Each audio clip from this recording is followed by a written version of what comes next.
Okay, this is a quick video just to explain to my friend the INFP how the cognitive functions work and make up um, how the INFP thinks about things and acts in the world. Hopefully, this will make sense, but it's just a quick overview. So, as we discussed before, Carl Jung back in the 1900s came up with this theory of personality where he said that everybody's personality basically boils down to four cognitive functions in sort of how prominent they are in the individual. So he said that everybody has these four functions, but what ends up happening is that we each have a different order of preference on these functions, which I'll explain in a second. And that order sort of makes up the differences in personality. So the first function you have is thinking.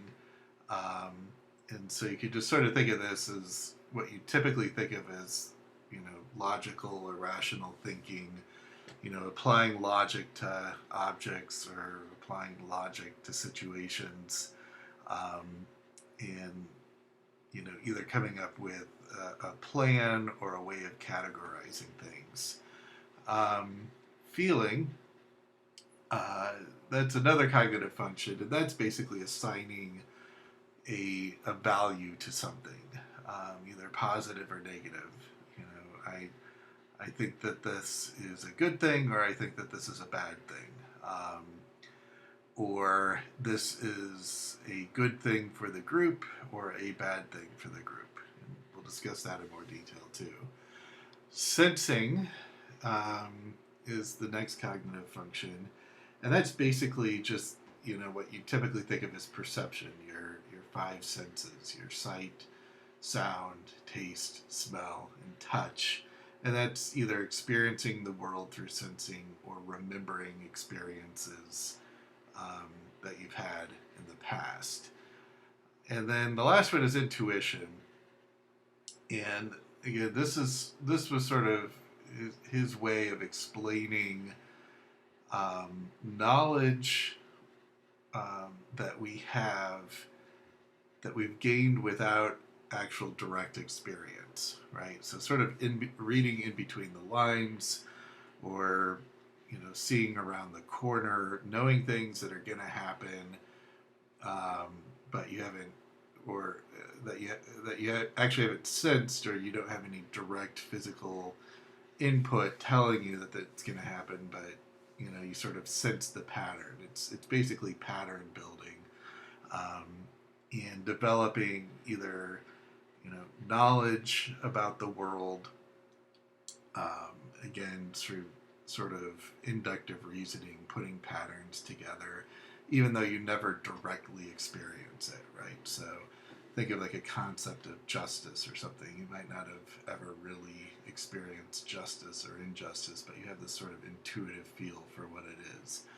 And then also sort of creating things that you've never sensed before, or ever seen before, or heard before, but you're able to create it, through this sort of sense of intuition. And again, we'll describe that in a little bit more detail in a second. So those are the four cognitive functions, and again, he believed that everybody's personality is made up of these four ingredients, and your specific personality is based off of the ordering of these functions. Okay, so not only are there the four functions, but there's also each function operates either in the internal world or the external world. So either the introverted world or the extroverted world. In the introverted world, so we would call it TI. So introverted thinking, we usually think of it as TI. And this is all the stuff that's going on in the mind that has to do with things like categorizing things, building up a mental framework, So if you've seen, let's say you learn about birds and you've learned about different groupings of birds and different groupings of plants and different groupings of cats, and your brain sort of creates this sort of representation, this network of all the birds you know about and all the plants you know about and all the cats, things like that. And then you could sort of do logical um, processing on it in your head, right? So, for example, you know that cats and birds are alive, but so are plants, but cats and birds sort of move around. And so you can sort of think of it, cats and birds in a different category than plants. They're animals instead of plants, that kind of thing. Where you're sort of organizing the world and organizing sort of your knowledge base through logic and reasoning. The next one would be FI, and so this is sort of how you think about the world, from a value perspective, or how you, sort of the value that you assign to things. Is it good or bad? And this is personal to you. Do you think it's good? Do you think it's bad? And that would be introverted again, sort of in your own mind. What do you think of this thing or this situation or this person? Is it good? Is it good? Do you like it? Or is it bad? Do you not like it? Assigning some sort of value to it.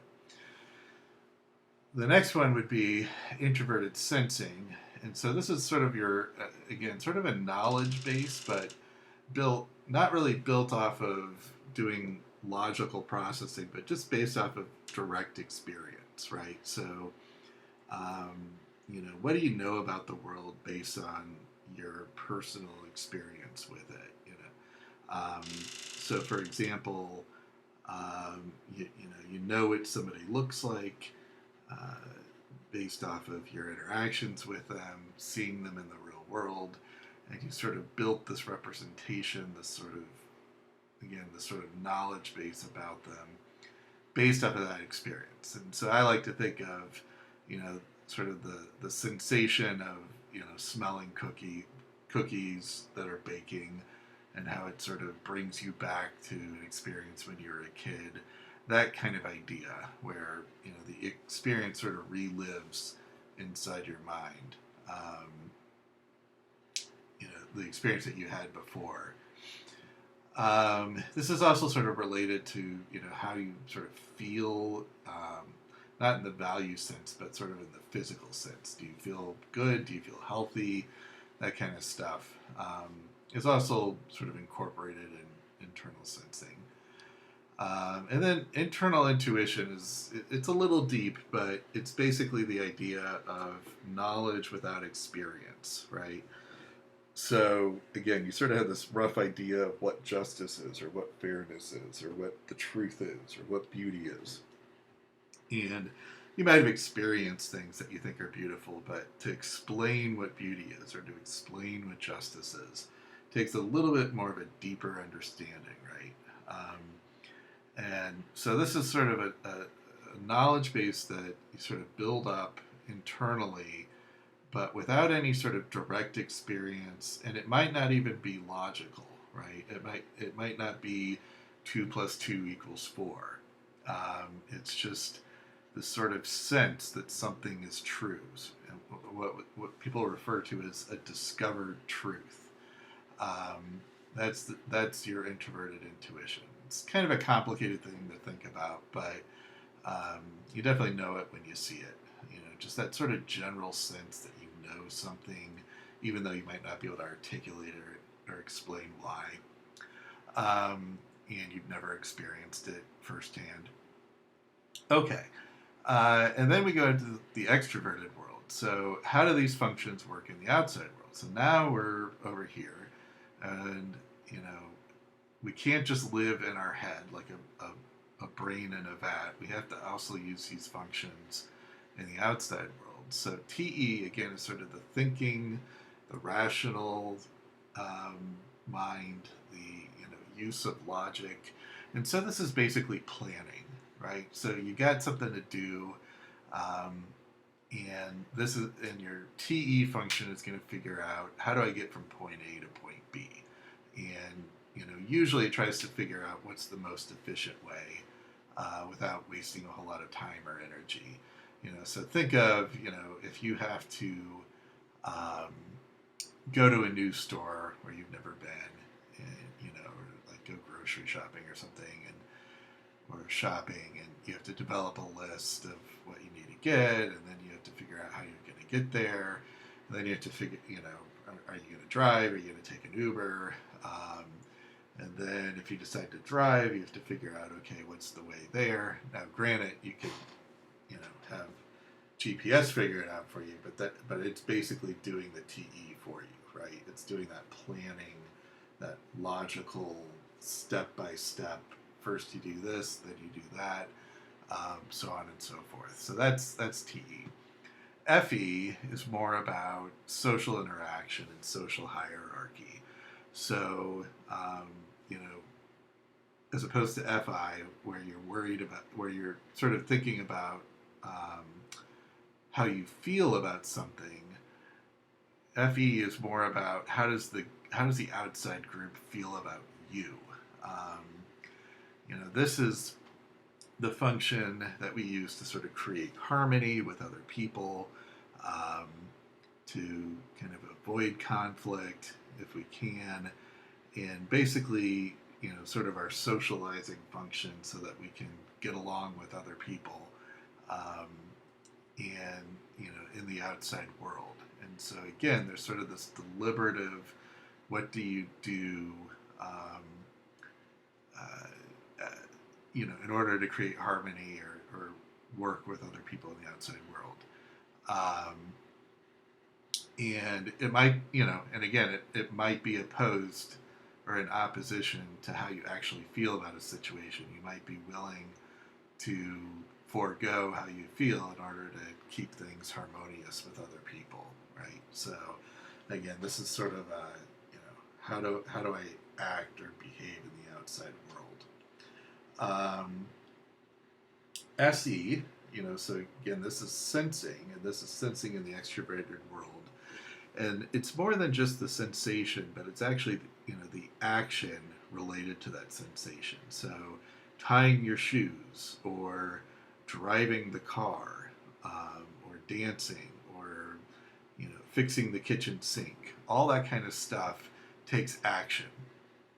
And you have to be able to, process the visual information, or maybe the kinetic information through feeling, or maybe even the auditory information, and sort of work on the fly. What kind of information is the outside world giving you? Now, this isn't necessarily planning. Planning is up here, right? What steps do I have to take to do, to get from point A to point B? But then SC is the actual doing it, right? So, again, if I'm going to drive to the store, I've got to plan out my route using TE. But then when I'm actually driving the car, I'm using SE, right? So making the turn, accelerating the car, putting on the brakes, that kind of thing. That's SE. And then NE is extroverted intuition. And again, this is a little bit of a fuzzy concept, but it's the idea of expressing or, creating ideas kind of out of nowhere, right? So the ability to come up with something like, a character that's a monkey wearing a cape riding an elephant, right? You might not have ever seen it or experienced it, but somehow you can sort of tie different concepts together and come up with this new thing, right? And it could be something that you generate out in the outside world. Like, you could draw it, or you could describe it to somebody using words, draw it, or maybe create a song or something, where you're sort of expressing an idea in the outside world about something that isn't there, right? It's not there in front of anybody, and maybe nobody has ever experienced it or seen it before, but you're sort of creating it out of nowhere. and it can be shared with other people. That's sort of the important thing. Is you could verbalize it, or you could again draw it in a picture or something like that, and other people will see this thing that you created or understand what you're describing, that you created out of thin air. Okay? So those are the functions.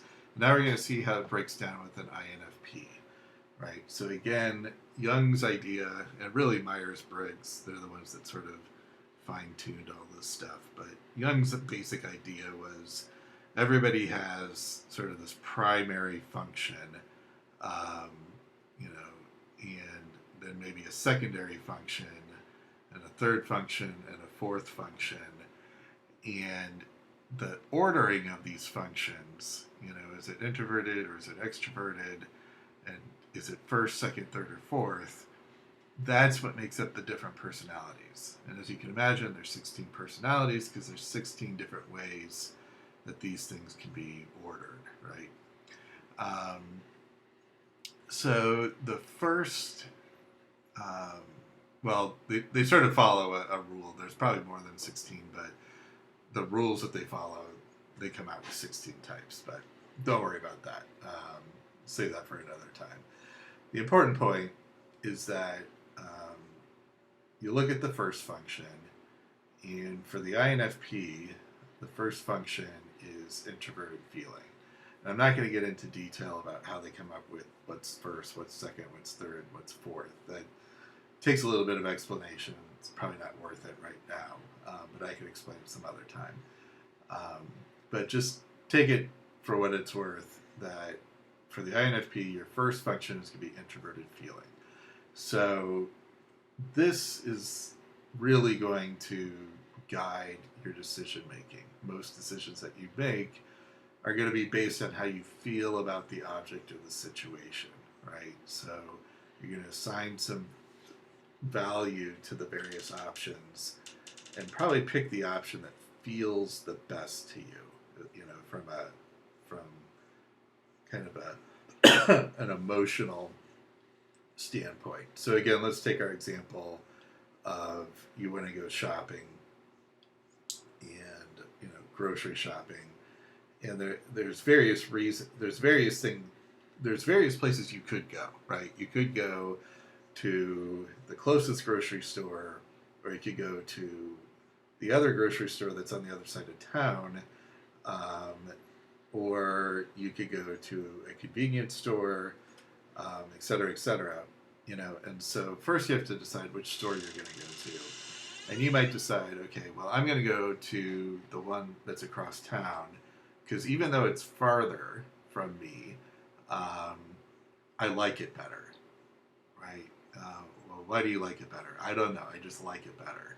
You might have a reason, right? It's cleaner, it's bigger, it's got more stuff. You like the produce better, you like the meat better. But for some reason, you're basing it off of something you like about that store, and you're willing to go to the one that's farther out, based off of that decision, right? Now, somebody who's using TE to make that decision, they might just say, they're going to be much more logical. They're going to say, well, I'm just going to go to the closer one because it's closer and quicker, right? It has nothing to do with what they like about the store or dislike about the store. It's a very logical or rational kind of approach, right? Or they might say, I'll go to the one across town, but that's only because it's cheaper, and I know I can save money there. So again, it's not necessarily because they like it better, or they assign any sort of value preference, value in the sense of emotion, but they're just saying it's cheaper, and that's just sort of the more efficient or logical thing to do, right? So very, very different approach in how you would make decisions. So, but because you lead with FI, you're more likely to come up with a decision based off of how you feel about the different alternatives, right? And so then again, once you decide which store you want to go to, then you have to figure out, okay, well, how am I going to get there, right? And if you decide you're going to drive, well, which route are you going to take? well, I could go down, um, Main Street, but I don't like Main Street. I like, you know, State Boulevard better. Well, why do you like Boulevard better? I don't know. It's just prettier. I like the houses better. There's less traffic, that kind of thing. And so, again, you sort of base your decision off of a feeling, right? And it might take you longer, but you're going to enjoy the ride better, or it's going to be easier for you, right? Um, less traffic, or you know, it's just, it's just an easier drive for you for one reason or another, so you like it better, right? Again, the TE person might say, well, I want to take, Main Street because that's faster and it'll get me there faster, and I don't really care about anything else as long as I get there faster. Or they might take the other street because there's less traffic, and again, that's sort of a logical reason. It really doesn't have it's not based off of whether or not they like the street better, or they, it's prettier or not. It's more of this sort of logical, what's going to get me there the most efficiently, and take the the least amount of time and the least amount of money, that kind of thing, right? So that would be a TE person, but you as the INFP, you're not going to care that much about that kind of stuff. You're going to make your decision based more off of your personal feeling about this stuff. So, so that's really probably one of the most important things to understand is, that's how you're making your decisions in the world. And I could imagine a lot of conflict, between you and, maybe somebody who uses more TE would be,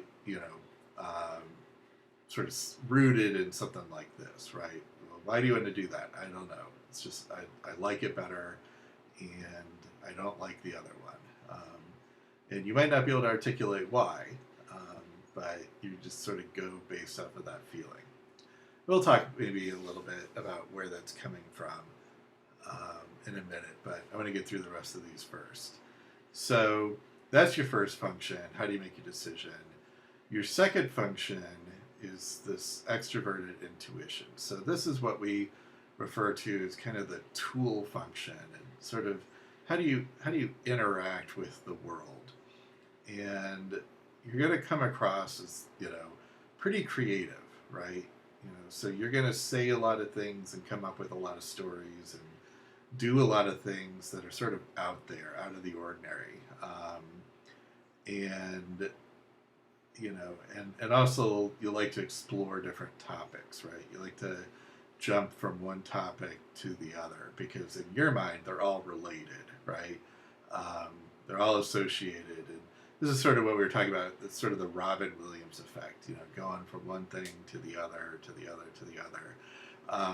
And it doesn't mean you're, scatterbrained or anything, but you're just sort of looking at everything from different angles, right? And so you're thinking of one thing, and then it makes you think of something else, and that makes you think of something else.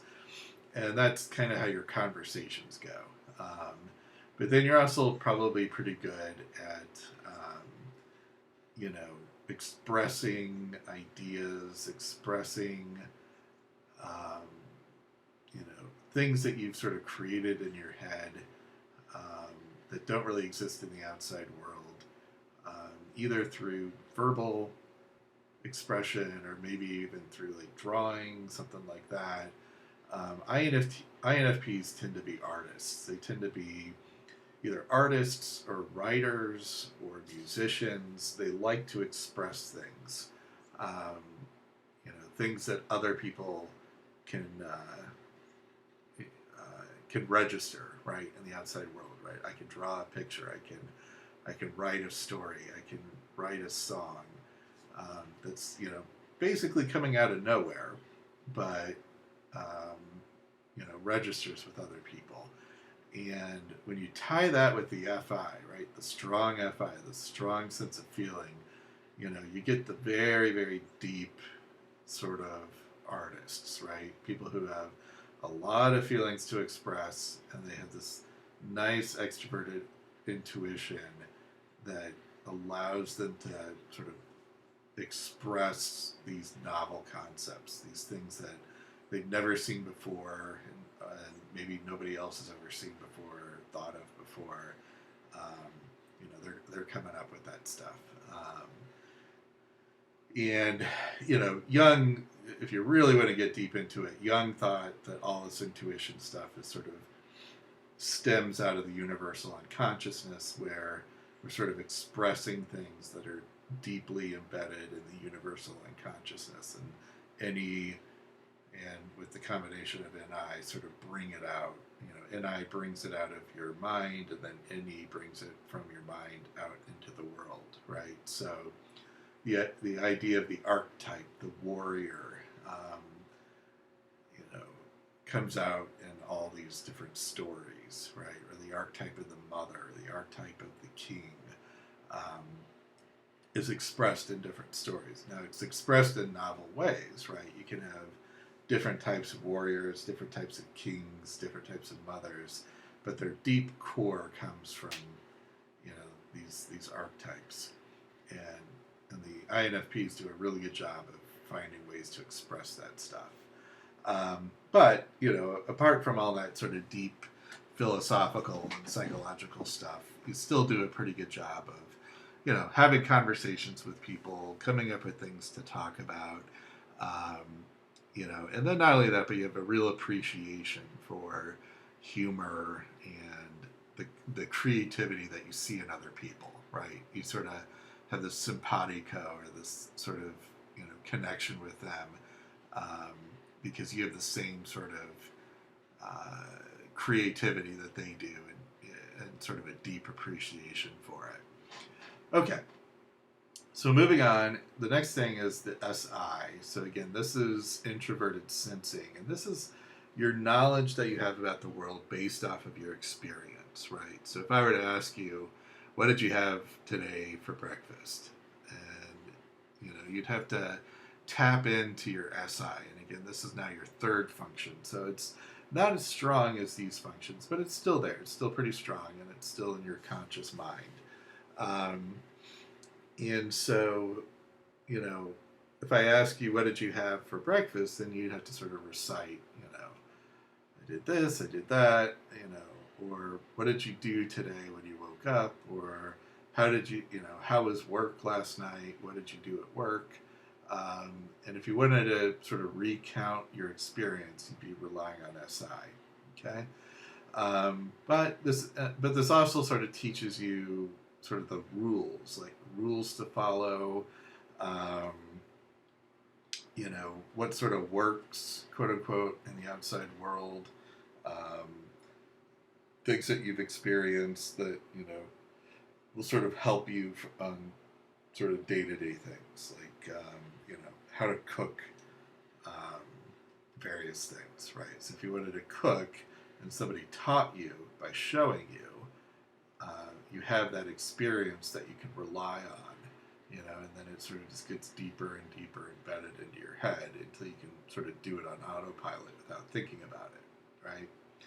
So SI and FI in the INFP, it's a pretty interesting combination, right? Because this is your introverted world, right? So INFPs come across as very sort of quiet, introverted, when sort of left on their own. As long as they're not engaging their NE, so if you're sort of just by yourself, or by, around maybe a few people that you're really comfortable with, and you guys aren't really talking, and maybe you're just sort of watching TV or something, and there's not really a whole lot going on, so you don't have to engage your NE.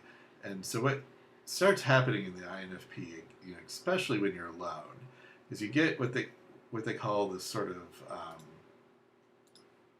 feedback loop, internal feedback loop between FI and SI, right? Where you're constantly using SI to sort of relive experiences, right? So you're going over things that you did before over and over and over in your head. And then you're using your FI to sort of process that, right? how did that make you feel? What did you sort of learn from that? And so you could get real sort of depressed, right? If you're thinking about things, bad experiences that gave you, where you had a very, very bad feeling or a bad outcome. And you can just sort of get into this loop, right? Where you keep reliving the experience and keep processing the value of it, just over and over and over again.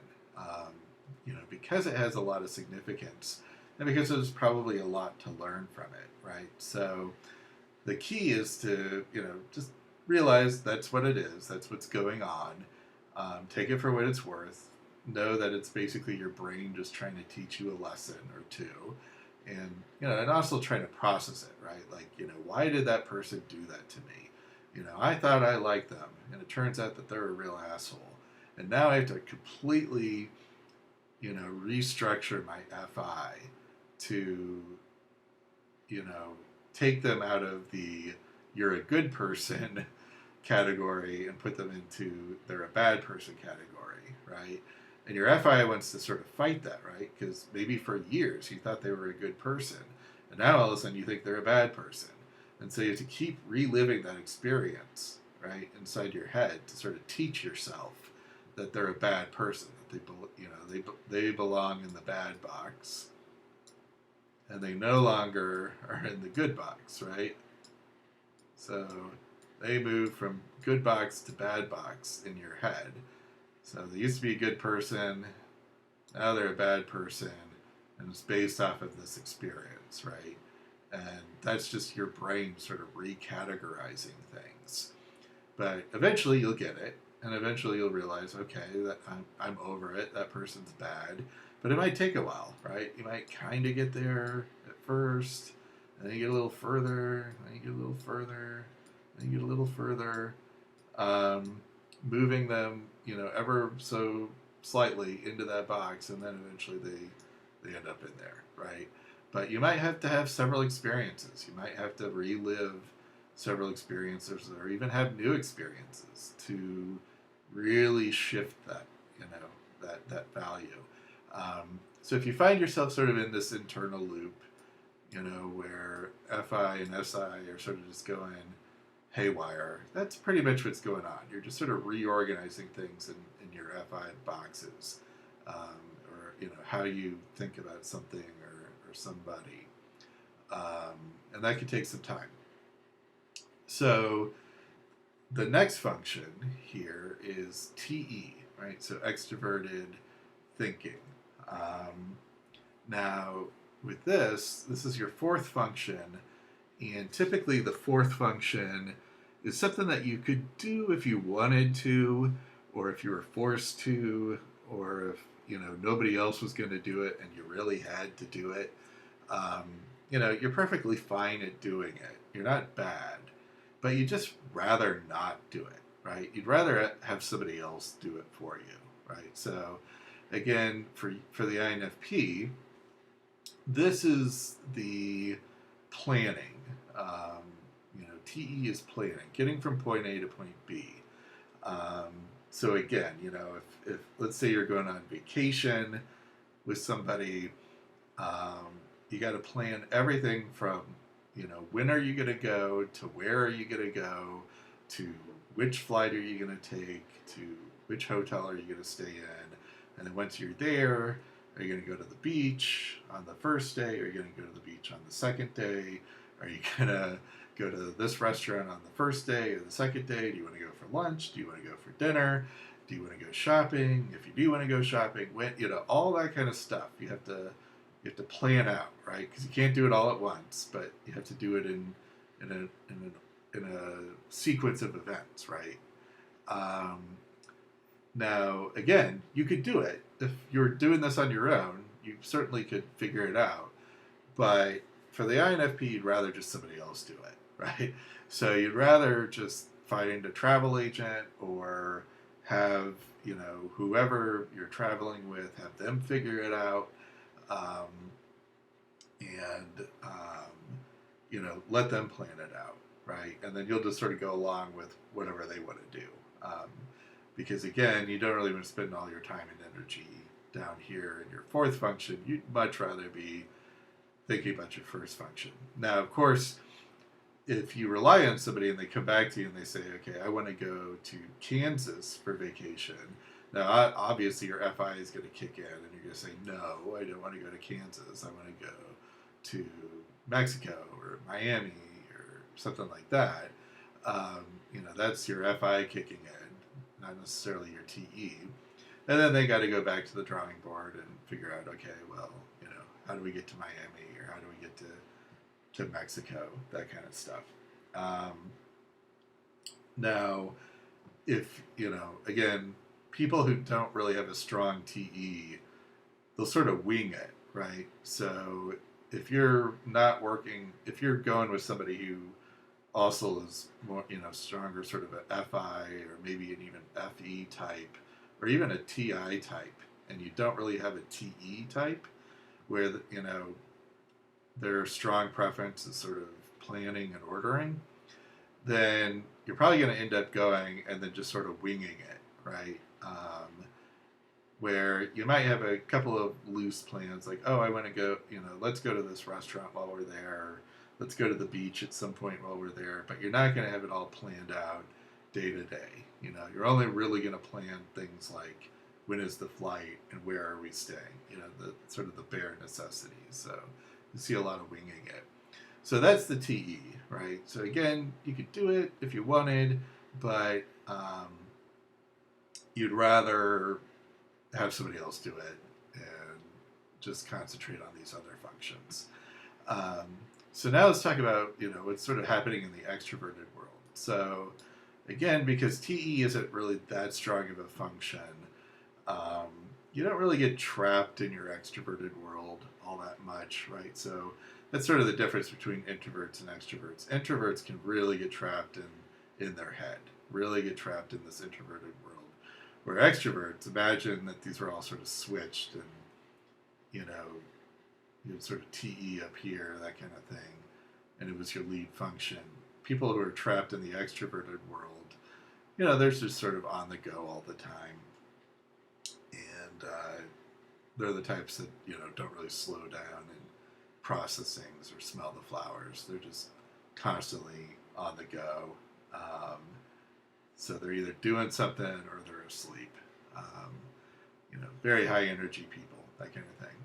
But for you, if you're sort of stuck in the outside world, it can happen, and it's going to be pretty draining, right? So imagine you're out with a bunch of friends, and all of a sudden you have to take over and do the planning, right? For whatever reason, they're too drunk or they've got other things going on, and now you have to figure out how you're going to get everybody home. Chances are you're just going to shut down and let TE take over and sort of become this sort of, militant dictator where everybody just has to do what you say because, you don't really feel all that comfortable, right? You feel a little out of place doing this, and so it takes a lot of attention and a lot of focus. And if anybody breaks your focus or breaks your attention, it really irritates you. And so, you have to drive them all home and tell them to shut up and don't talk to you because you're concentrating on trying to get them home, right? That kind of thing. And then, of course, with the NE, you might come up with sort of creative things, even if you aren't stressed out and you're just sort of planning things. I can imagine, like if you're planning a vacation or planning a trip, coming up with sort of creative ideas, right? So, you're not going to go to the restaurant that everybody goes to. You're not going to go to the stores that everybody goes to. You're going to do something that's a little cooler, a little off the beaten path. Things that, again, are a little bit more creative, that kind of thing. So, let's see here. So that's really about it. I think that's probably enough to digest for now. There's obviously a bunch more, and there's a whole rabbit hole you can go down. But essentially, that's what makes up the INFP, and that's what sort of, how the personality is structured, and how to sort of think about the pluses and minuses and sort of the traps you can fall into. And then also, what your superpowers are, right? Your superpowers are up here in the F, I, and NE. And again, these are the very creative people, right? The artists, the musicians, people that are able to tap into that universal unconscious and express it, but also express it, their own feelings and how they feel about things. I think of all the real introverted types of artists, like, Johnny Depp and Radiohead and those types of people, sort of the deep thinkers that like to express themselves. And then, of course, you've got sort of the negative part is getting trapped in this introverted world, which all introverts can get trapped in an introverted world, but yours is particularly, sort of, I don't want to say crippling, but it could really trap you, right? Because you're constantly reliving experiences and constantly reprocessing them, and that can get pretty depressing, right? I always say depression is, sort of it's always backwards looking, right? It's always like, wishing you could change the past, or something in the past, didn't go right. And again, you sort of get into this loop of just reprocessing it over again. So watch out for that. And then, with the extroverted world, again, not too much to worry about getting trapped there, other than it could be a real sense of anxiety for you, especially if you're required to do planning, for a group of people, and you're sort of put in charge, when you might not want to be. Sorry, I keep ending the slideshow here. So this could be a real sense of anxiety, when people ask you to do things, plan things out, get them from point A to point B, because again, you could do it and people could rely on it, but it's just not what you'd rather do. So a lot of times what you want to do is just delegate, just find somebody else to do it. But if you absolutely have to do it, then just make it clear that, you got to do it your way and without any sort of distractions, because, it requires a lot of attention. It requires a lot of focus for an INFP, and it could lead to a lot of anxiety when, when your brain is required to focus that much, So that's what's going on usually with either sort of the depression or the anxiety. And if somebody is expecting too much planning out of you, just tell them to back off. Or, tell them, okay, I'll do it, but I'm going to do it my way and don't bother me with it. All right, I think that's about it. I hope this helps, and I'll talk to you soon.